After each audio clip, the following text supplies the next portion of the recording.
My name is Veronika Divisova. I am from Czech Republic-based non-governmental organization Sourcefabrik, a technological organization, and I would like to speak about new technologies and how they relate to the work of civil society organizations. The area of new technologies is really vast. It's very large.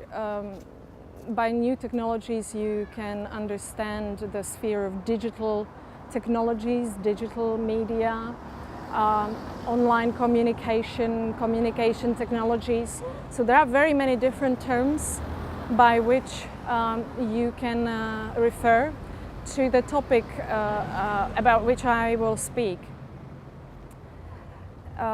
I would like to start by saying that it's important to ask yourselves some basic questions when you are thinking about using digital technologies in the work of your organization. One of the basic questions is, what is it that I need to do?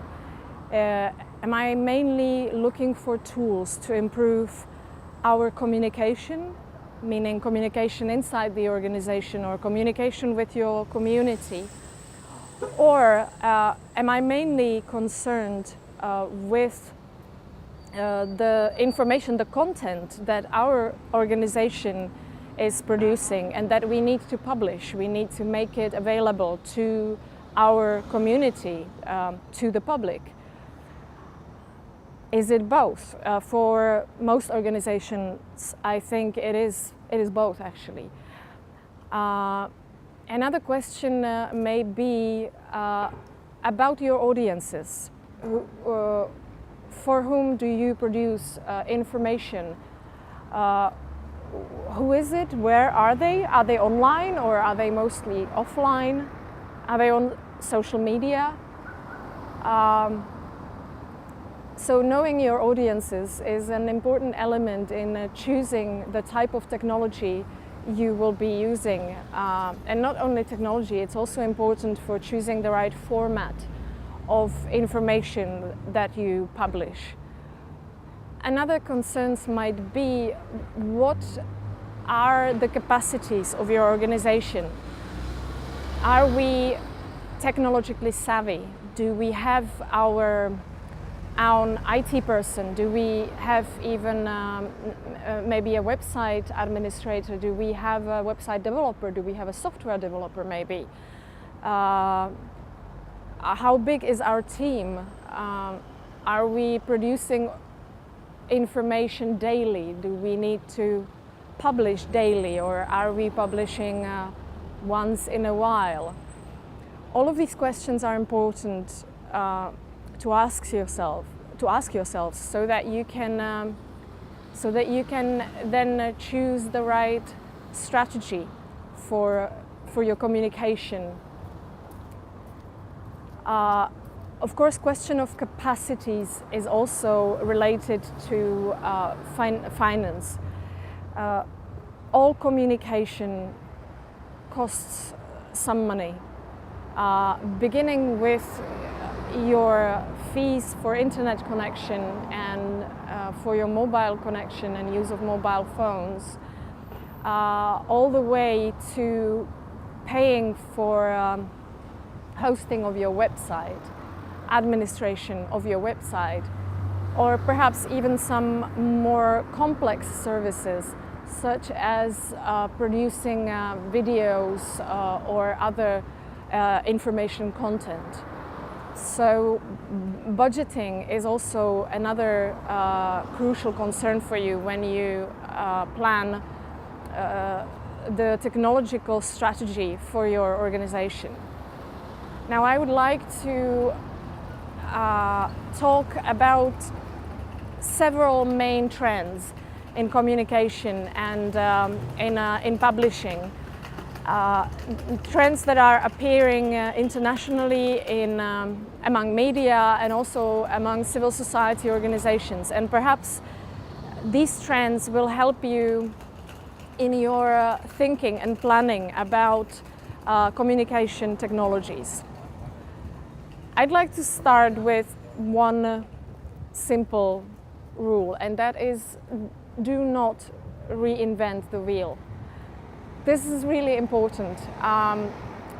For anything, any project, any communication project that you might want to do, most likely the solution already exists. Most likely somebody has already come up with a tool, so you do not need to produce it again from scratch.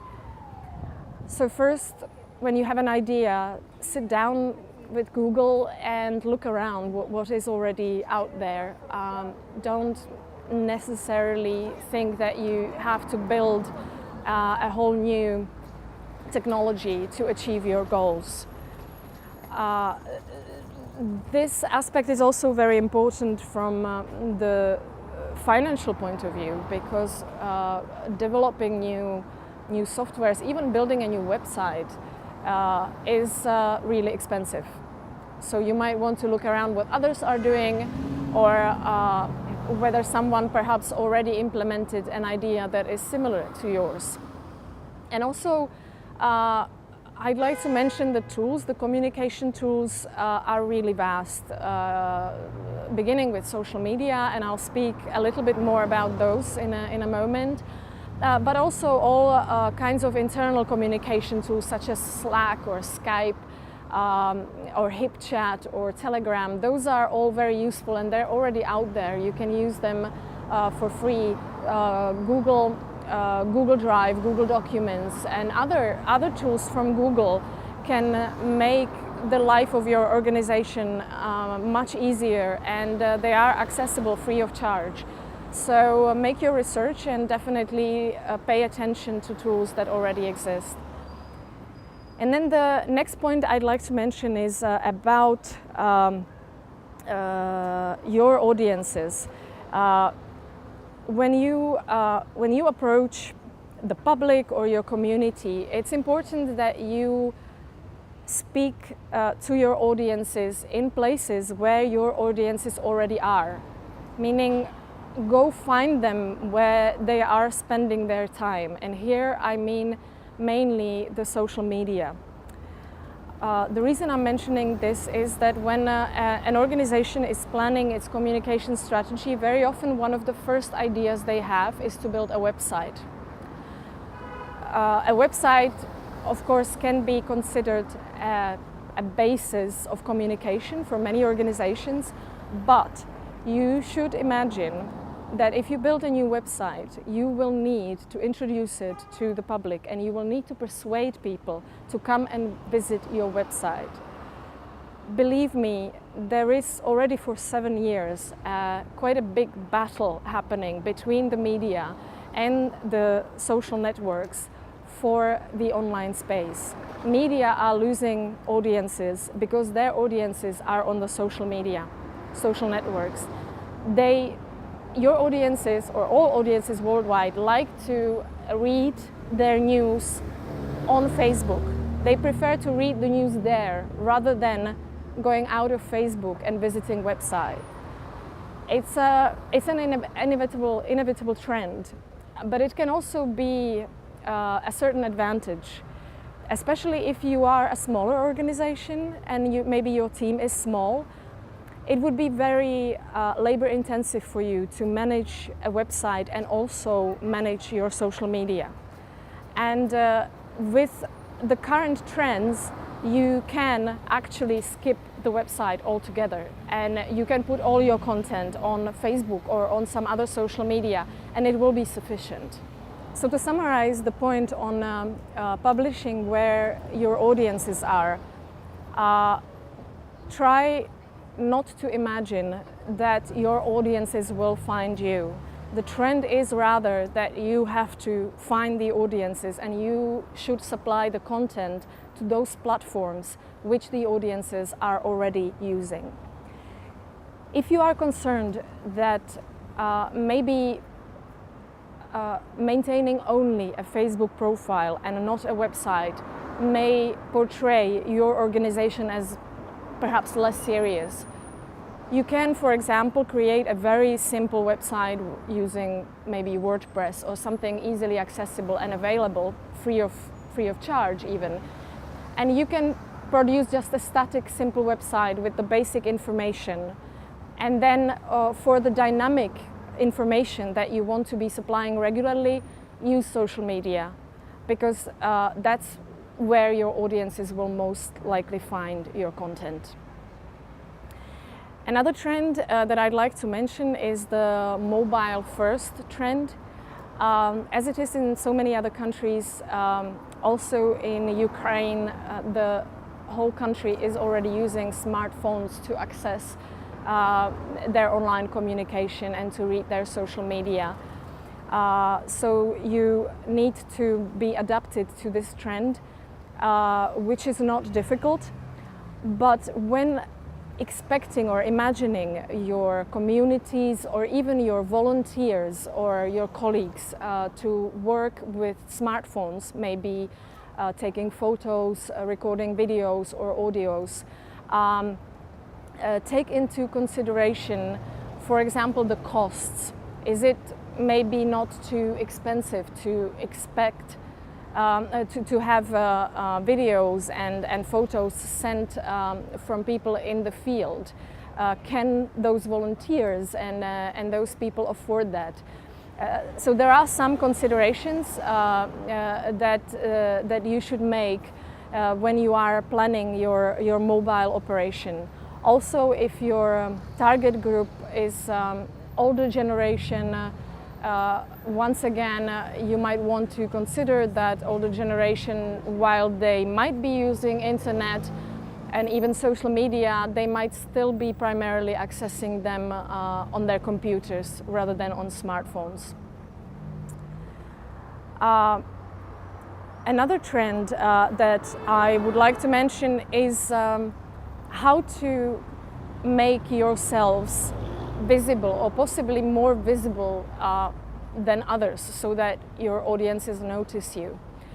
And here I'd like to point out that innovation is really important. By that I mean, if everybody is posting, all other organizations are posting lots of short dynamic videos, maybe you might want to consider another approach, so that you don't add another video and no one actually might notice it. So maybe instead of shooting a video like everyone else, you might consider creating a cartoon. Or you could even consider audio. Online radio is a very interesting tool, and it has a kind of revival nowadays.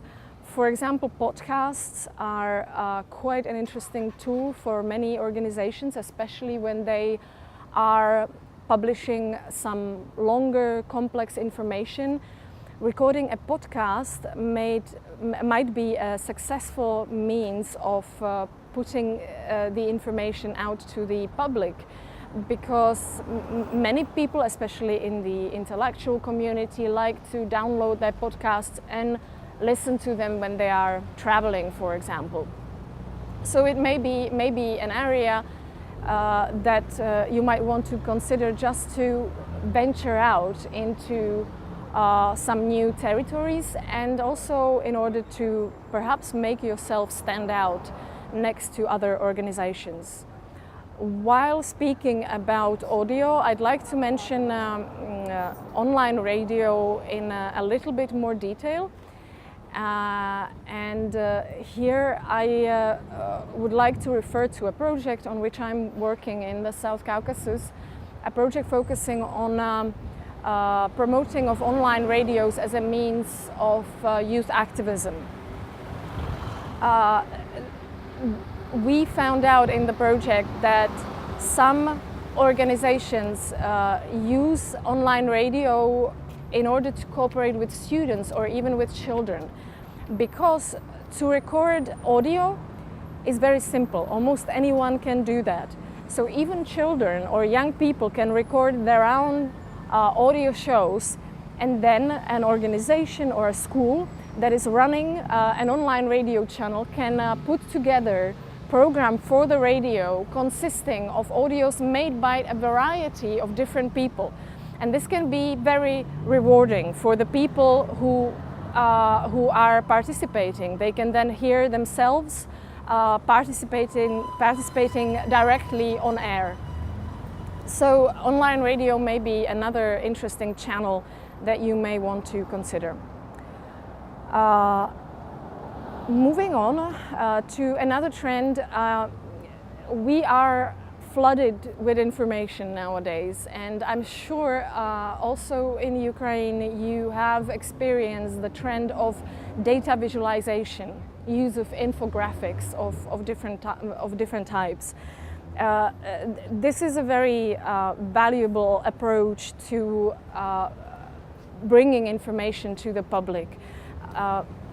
Much of the events that are taking place in our societies are complex ones. They involve a lot of data, statistics, and to create a story out of such data can be tough, and you can lose the attention of your reader. Turning data and information into attractive infographics can be very effective. However, this approach is not an easy one. It involves certain expertise, and you may need to reach out to some expert companies or individual experts, technologists who have the necessary creativity and technical skills to create really effective infographics. Nevertheless, do not be afraid of this trend and give it a try. I mentioned turning data and statistics into stories. I'm mentioning stories because nowadays the trend is to talk rather than about publishing information. We're talking about publishing stories. Even in the case of civil society organizations, the tendency is to try and work your information, your outputs into stories. That way the information is more easily absorbed by your readers, and also you might be more successful with approaching media, because if you are able to tell a story about a real person, and on that story to illustrate a certain problem about which you are trying to raise attention, then that story will definitely be more attractive than a long expert article with lots of numbers.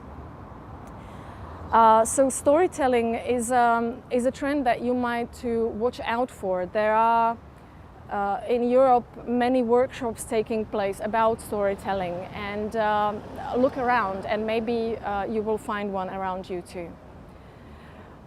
I'd like to close my presentation here, and as a final point I like to remind you to also think about privacy and security online. The area of online safety is an expert field of its own. I'm sure there are very many seminars and trainings, and it would be irresponsible of me to talk about use of modern technology without mentioning this. Please do not take privacy and safety lightly, and before venturing into new digital projects, do read about how to ensure the safety of you and also of your community in your online projects. Thank you.